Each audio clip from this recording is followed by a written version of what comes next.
For the Dow, certainly looks like we might get there again. Financials are leading the charge. The beneficiary, some of that money coming out of technology is going there. And here to talk about it, the head of equity trading at KBW, R.J. Grant, is here with us. Good to see R.J. in the studio. The financials do look good today. And I guess, you know, as Nicole said, technology stocks are selling off big time. Something that could be the start of a larger trend, do you think? Or? Sure, potentially. I mean, I think that financial stocks got a little bit too cheap versus the market, especially versus tech.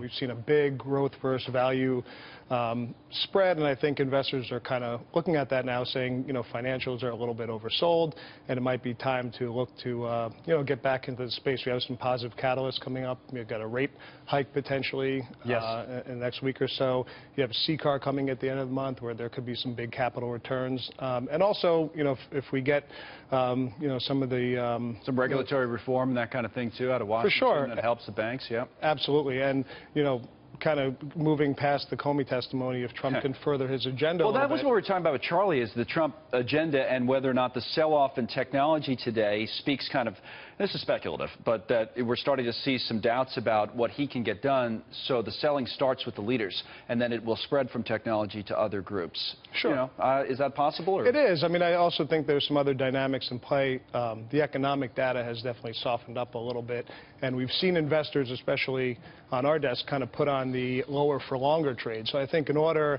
you know, to get financials really cranking again and back in favor. Explain that a little bit if you can. Well, I mean, the job number came in a little bit weak a week ago. You've had some of the PMIs on the weak side. So, you know, the lower for longer trade, just more into defensive names within financials, Visa, MasterCard, some of the more payments and financial tech focused names, and away from the banks. So it sounds like you think the market, you know, Bell's going to ring here in a second, so it'll be the final thing. But you sound like the market will kind of hang in there, just be different areas of leadership. It absolutely seems so, but we do need the economic data to pick up and strengthen in order for the financials to continue. All right, we'll see what they do with rates, too. All right, so the fireworks are up there. Thank you, R.J., by the way. Good to see you, and thanks for coming in, R.J. Grant. That's because the Dow's setting a record. It's a weird day today, right? Because that's part of the story. That little bug on the bottom of the screen is the other part of it. The NASDAQ down by nearly 2%, but